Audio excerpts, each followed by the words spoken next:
একুশ মানে মাথা নত না করা, একুশ মানে এগিয়ে যাওয়া। আর এই শক্তি আমাদের দিয়েছে অমর একুশ এবং আমাদের রাষ্ট্রভাষা আন্দোলন। একুশের এই শক্তির বলে বলিয়ান হয়েই আমরা এগিয়ে যাই। শুধু ভাষার এই মাসে নয়, একুশ আমাদের শক্তি যোগায় সারা বছরই। বাংলাদেশ ও বাংলা ভাষাকে নিয়ে এগিয়ে যাওয়ার প্রেরণা দেয়। শ্রদ্ধা জানাই সকল শহীদদের প্রতি। সুপ্রিয় শ্রোতা, কৃষক কৃষাণী ভাই ও বোনেরা, সবাইকে শুভেচ্ছা। আপনারা যারা শুনছেন বা দেখছেন, আপনাদের প্রিয় ম্যাগাজিন অনুষ্ঠান কিষাণীর কথা স্বাগত জানাচ্ছি আমি লিপি রানী বড়ুয়া। আপনারা অবগত আছেন, নারীদের জন্য প্রচারিত কিষাণীর কথা অনুষ্ঠানটি সরাসরি সম্প্রচারিত হয় প্রতি বৃহস্পতিবার ঠিক এই সময়ে সকাল 9:30 বাংলাদেশ বেতার কক্সবাজার FM 100.8 মেগাহার্টজে। সুপ্রিয় শ্রোতা, আমাদের আজকের আলোচনার বিষয় বাড়ির আঙ্গিনায় ছাগল পালন।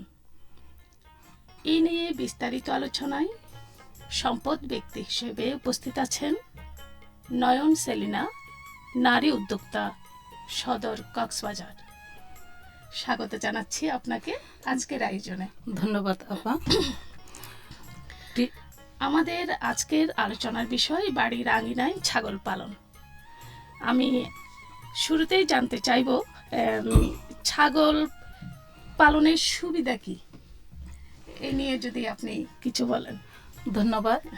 কৃষক কৃষাণী ভাই ও বোনেরা যে যেখান থেকে দেখছেন, আশা করি সবাই ভালো আছেন। আমিও আলহামদুলিল্লাহ ভালো আছি।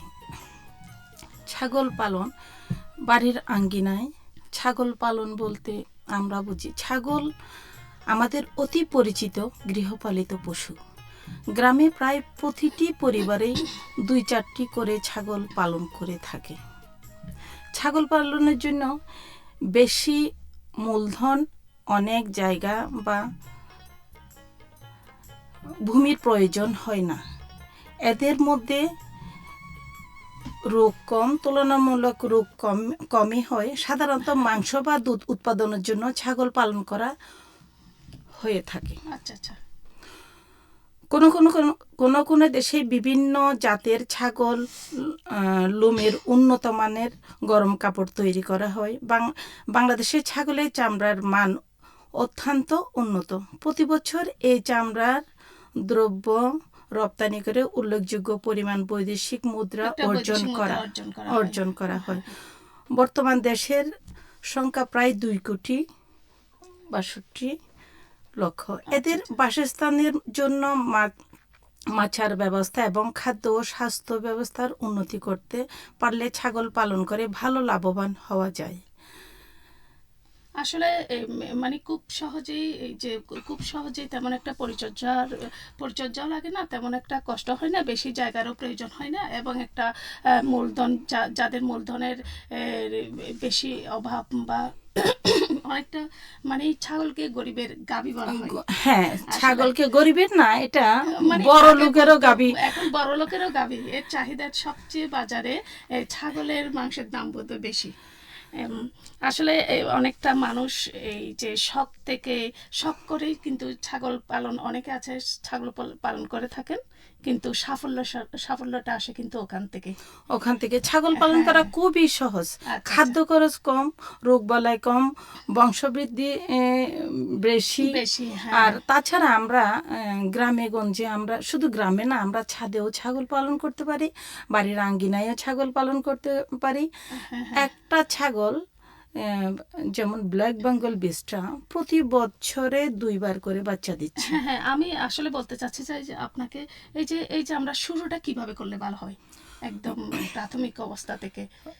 আমরা তো অনেকে বাণিজ্যিক আকারে করতেছি, অনেকে আবার ঘরোয়া একটা পদ্ধতি- দিয়েও আমরা শুরু করতে পারি। যেমনটি আমারটাই আমি বলি, আমি হ্যাঁ। একটা ছাগল নিয়েই শুরু করেছিলাম। আচ্ছা, আলহামদুলিল্লাহ অনেকটা আমার শখের বসে বোধহয়। অনেকটা শখের বসে বলতে একটা ছাগল, ছাগলটা ব্ল্যাক বেঙ্গল ছিল। আচ্ছা আচ্ছা। দু আমাদের দেশে তো ব্ল্যাক বেঙ্গল অনেকটা মানে একেবারে আমাদের দেশের আবহাওয়ার জন্য একেবারে উপযোগী ব্ল্যাক বেঙ্গল। একদম উপযোগী। তাছাড়া রোগবালাইও কম। যেমন আমরা ছাদে বা বাড়ির আঙ্গিনায় যদি একটা ছাগল দিয়েও আমরা শুরু করি, তাহলে আমাদের ঘাস লতা পাতা এইসব নিয়েও ছাগল পালন করা যায়। আবার অবশ্য আমরা দানাদার খাদ্য দিই, অনেক ধরনের খাদ্য দিই। এটা আমরা যখন বাণিজ্যিক আকারে করতে যাব 10-20টা 30টা, তখন তো আমরা আর বাড়ির আঙ্গিনায় ছাগল ঘাস দিয়ে তো আর পোষাবে না। পোষাবে না। আর আরেকটা সবচেয়ে সুবিধা আমি মনে করি, যখন কোন একটা ফ্যামিলিতে হুট করে, এটা তো একটা জাতটা ছোট, সেটা আমি তৎক্ষণিক আমার টাকার প্রয়োজন, আমি একটা ছাগল বিক্রি করে আমার বাড়ির চাহিদা আমি মেটাইতে পারি। হ্যাঁ হ্যাঁ হ্যাঁ। তারপরে আরো বিষয় হলো, ছাগলের রোগ বলাই একদম কম। যেমন একটা গাভী পালতে, একটা গাভীর খাদ্য দিয়ে আমরা মিনিমাম 20টা ছাগল পালতে পারি। ও মাই গড। গরুর চেয়ে ছাগলের লাভ অধিক বেশি। আচ্ছা আচ্ছা আচ্ছা। মানে আমি যদি শুরু করি একেবারে, আপনি যে বললেন আপনি একটা ছাগল দিয়ে শুরু করেছেন, বা এই ধারাবাহিকতা মানে কিভাবে আপনি একটা ছাগল থেকে এখন আপনার কয়টা ছাগল হয়েছে? বা কি একটা ছাগল যখন আমরা পালতে যাব, একটা ছাগলের জন্য আমাদের তো অবশ্যই অনেক খরচ আছে। যদি আমরা ছাগল যেভাবে লালন পালন করতে হয়, মাচা সিস্টেম করব, তাহলে এমনও হতে পারে আমরা ভাই ও বোনদের হয়তো আমাদের পুঁজি কম নাই, সেই ক্ষেত্রে আমি কি করতে পারি, এটা একটা বিষয়। ছোট করে আমরা বাড়ির আঙ্গিনায় যে কোনো একটা জাস্ট তাত্তা বা এমনি ছোট একটা মাচা বাঁশের তৈরি করেও আমরা একটা ছাগল রাখতে পারি প্রথমত। হ্যাঁ, আপনি যে একটা ছাগল যখন আপনি শুরু করেছেন, একটা ছাগল পালন যখন শুরু করেছেন, তখনও কি আপনি এই যে মাচা তৈরি করা বা অন্যান্য খাদ্য, দানাদার খাদ্য বা এইসব কি আপনি? না আমি নিয়মগুলো- যখন ছাগল শুরু করেছি তখন আমি কিছুই করি নাই। আমি জাস্ট বাড়ির আঙ্গিনায় একটা কাঠ দিয়েই, স্বাভাবিক ছাগল মাটিতে বসে না, একটা কাঠ দিয়ে রাখছি, ওর মতো জায়গা মতো বসতেছে সে। আমার যেহেতু বাড়ি ভিটাটা অনেক বড়, আমার কোনো খাদ্যই দিতে হয় নাই। তবু মানে মালিকের সাথে মিশার জন্য প্রথমত একটু খাদ্য দিতাম। পরবর্তীতে গিয়ে আমার প্রায় 100-200 ছাগল হয়ে গেছে। তবে জাতটা আমি নির্ণয় করেছি ব্ল্যাক বেঙ্গল ছাগল। তবে আমাদের মাথায় রাখতে হবে, আমরা আমার ছাগলটা ছোট, অনেক ধরনের জাত তো আছে, বাইরের বিদেশি নেপালি অনেক ধরনের জাত আছে, আমি বলবো একটু পরে। কিন্তু ব্ল্যাক বেঙ্গলের মধ্যে আমি সবচাইতে রোগ কম একটা ছাগল দেখেছি, এটাই। এই যে আমি কিছুক্ষণ আগে যে আমরা একটু বলেছিলাম আবহাওয়ার সাথে ফিট আমাদের এই ব্ল্যাক বেঙ্গল, এটাই। আরেকটা, ওইরা প্রতি বছর প্রথম বাচ্চাটা একটাই দিবে, দ্বিতীয়বার থেকে 2টা 3টা 4টা, বছরে 2বার বাচ্চা দিচ্ছে। হ্যাঁ, কিন্তু বড় জাতের ছাগলগুলা স্বাভাবিক 2বার বাচ্চা দেয় না। আর এই যে একটা ইম্পর্টেন্ট একটা জিনিস হলো, আমরা যে ছোট ব্ল্যাক বেঙ্গল ছাগলটা যে পালতেছি, আমরা যদি আমাদের প্রথমত যদি পাঠা না থাকে, তাহলে বড় পাঠা কার বাসায় আছে, কোথায় আছে, আমরা ওদের নাম্বার কালেকশন করে রাখবো। ওইটা বিশেষভাবে নজর দিতে হবে। আর যদি আমার পুঁজি থাকে, তাহলে আমি পাটা ছাগলটা তো আমরাই নিজেরাই বাছাই করবো এবং রাখবো। তবে একটা জিনিস খেয়াল রাখতে হবে, পাঠা যাতে জাতটা একটু বড় হয়, তখন আমাদের বাচ্চাটাও বড় আসবে। আচ্ছা, আমরা আচ্ছা, আচ্ছা। লাভবান হব। কিন্তু মাটা তো আমার ব্ল্যাক বেঙ্গল, কিন্তু পাঠা ছাগলটা আমরা যদি আমি যদি দীর্ঘমেয়াদী যদি আমি একটু চেষ্টা করি যে বাড়িতে বসে আমি কিছু একটা করব, বিশেষ করে মহিলা যারা আছেন বাড়িতে বসে যদি কিছু করার চিন্তা করেন, বা বেকার যুবকরাও হতে পারে, বাসায় বসে বাড়িতে বসে যদি আমি কিছু একটা করতে চাই, তাহলে আমি শুরুটা একটা বা দুইটা ছাগল দিয়ে করতে পারি। এবং এই যে বিশেষ আপু যে বলেছেন আপনি যে বিশেষ করে এই যে পাঠা নির্বাচন, বা এটা জি। কি উপজেলা প্রাণী সম্পদ অফিসে গেলে কি না না এই না না সুবিধাটা পাওয়া যায় না? না তাই না না? না, এটা তো আমরা ঘরোয়া পাঠা পরিবেশ। নির্বাচনটা সেটা যেই হোক আমরা যে কেউ করতে পারি। আচ্ছা, হয়তো বা যেমন আমি প্রথম একটা ছাগল করার সময় আমি তো জানতাম না, আচ্ছা, আচ্ছা, তো আচ্ছা, পরবর্তীতে এগুলা আমার মাথায় আসলো, পাঠাটা যদি আমরা বড় দিই তাহলে বাচ্চাটা বড়ই আসতেছে। আচ্ছা, আচ্ছা। তো সেই ক্ষেত্রে হয় কি, যাত্রা মানে একদম চয়েজেবল ছাগল হয়ে যায় ও সবগুলা। আচ্ছা, আচ্ছা। এর থেকে বোধহয় আপনি আস্তে আস্তে আস্তে হুম, আস্তে হুম। আপনার জি জি জি, অনেক ছাগল অনেক হয়ে ছাগল গেছে। হয়ে গেছে। আসলে জাত নির্বাচনের ক্ষেত্রে কি আপনি শুধু ব্ল্যাক বেঙ্গলি নির্বাচন করেছেন, নাকি এর মধ্যে আপনার আরো না অন্যান্য জাত? না, ব্ল্যাক বেঙ্গল ছাগলটাই জাতটা অনেক ভালো, আচ্ছা, এই জন্যই আমি ব্ল্যাক বেঙ্গলই নির্বাচন করেছি আমার ক্ষেত্রে। আচ্ছা। কিন্তু আমরা তো সব জাতের স্বাভাবিক শখের বসেও করি, বিজনেস করার জন্য আমরা বাণিজ্যিক আকারও করি। হ্যাঁ, অনেক সময় দেখা যায় ওই হ্যাঁ, যে যমুনা পাড়ি ছাগল যেটা আছে। যমুনা পারি, হ্যাঁ, তারপরে বিঠাল জাতের একটা ছাগল আছে, আচ্ছা। ব্ল্যাক বেঙ্গল ছাগল আছে। বাংলাদেশের প্রধান জাতের ছাগলটাই হলো ব্ল্যাক বেঙ্গল। ব্ল্যাক এটাই বেঙ্গল, আমাদের এটাই আবহাওয়ার আমাদের সাথে আবহাওয়ার সাথে অ্যাডজাস্ট হয়েছে। আসলে আচ্ছা, এইগুলোর বাসস্থান, যা আপনি তো একটা যখন করেছেন তখন ছোট্ট একটা ঘর দিয়ে আপনি মাচা করে করেছেন। এখন একটু যদি আমি পরিধিটা বাড়াই, তাহলে কি ধরনের বাসস্থান তৈরি করলে ভালো হবে? আমাদের একটা ছাগলের জন্য 5 থেকে 6 ফুট জায়গার প্রয়োজন হয়। আচ্ছা, আচ্ছা, ছাগলের সংখ্যা অনুযায়ী মাচা সিস্টেমে আমাদের ঘরটা তৈরি করতে হবে। রোদ বৃষ্টি, আচ্ছা, ঝড় ও ঠান্ডা থেকে রক্ষা করে সেদিকে আমাদের নজর রাখতে হবে। আচ্ছা, আচ্ছা। তাহলে একটা ছাগলের জন্য আপনি বলতেছেন একটা ছাগলের জন্য 5 থেকে 6 বর্গ ফুট আচ্ছা, জায়গা। আচ্ছা। ছাগলের সংখ্যা অনুযায়ী কম খরচে মাচা তৈরি করতে হবে। আচ্ছা, মাচার ব্যবস্থা অবশ্যই করতে হবে তাহলে, যে মানে মাচাতে রাখলে বিশেষ করে ছাগলের যে ঠান্ডাজনিত রোগ আছে। ছাগলের হ্যাঁ। ঘরটা দুচালা হলেই সবচেয়ে বেটার।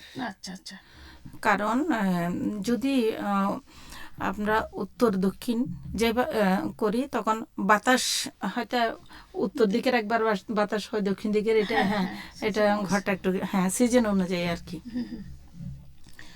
তাহলে উত্তর দক্ষিণ বাসস্থান যেটা বলেছেন আপনি, সহজে বাতাস চলাচল করে বা আলো বাতাস থাকে সেদিকে এই ধরনের একটা জায়গা নির্বাচন করে মানে আপনি বাসস্থান তৈরির কথা বলেছেন।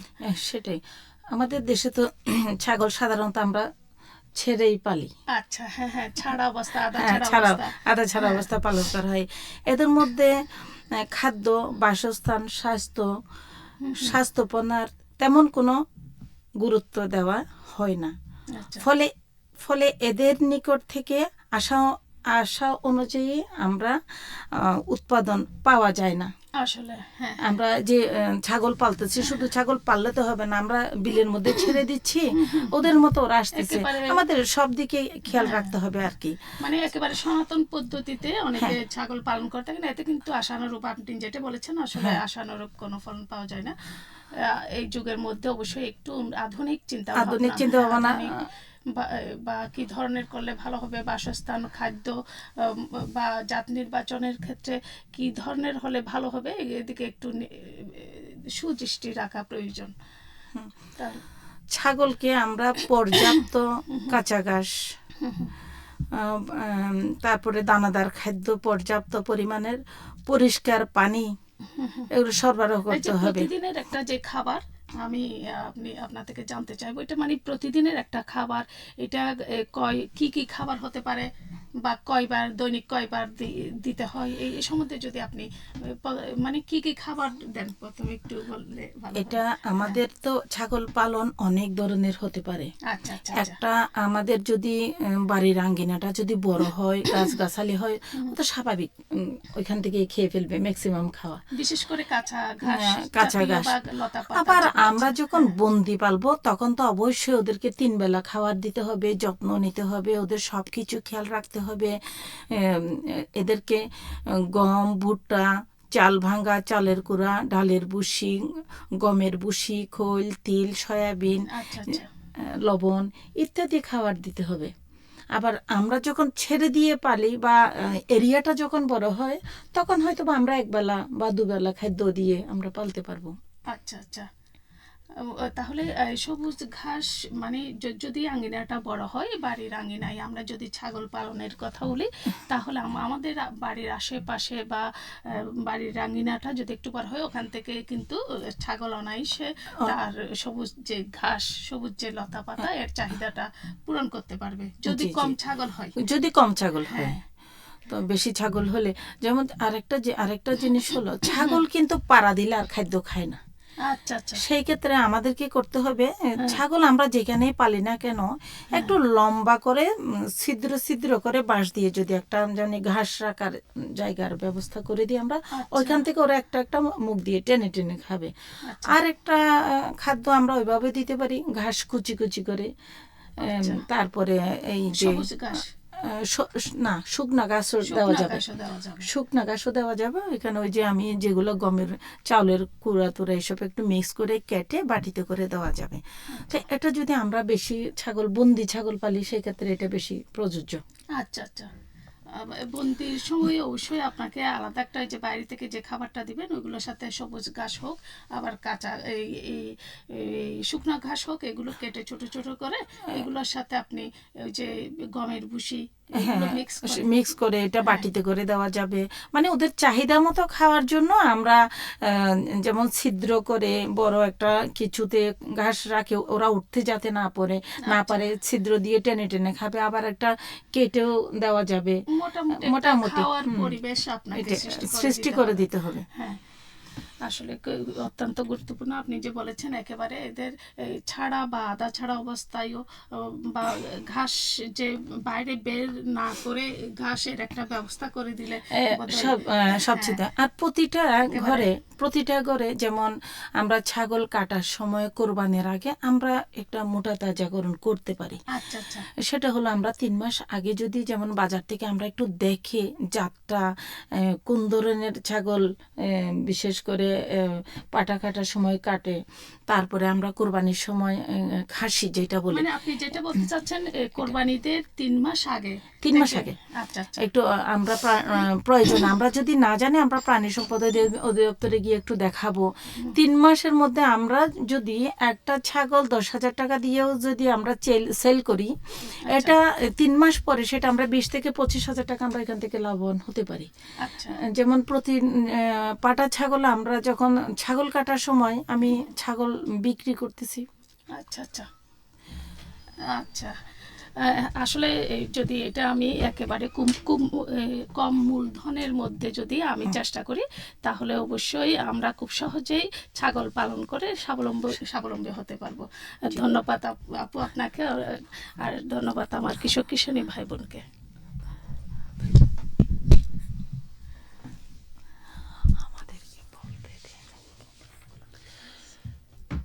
এতক্ষণ প্রচারিত হলো নারীদের জন্য কৃষি বিষয়ক ম্যাগাজিন অনুষ্ঠান কিষানীর কথা। অনুষ্ঠানটির প্রযোজনায় ছিলেন মোহাম্মদ আশরাফ কবির।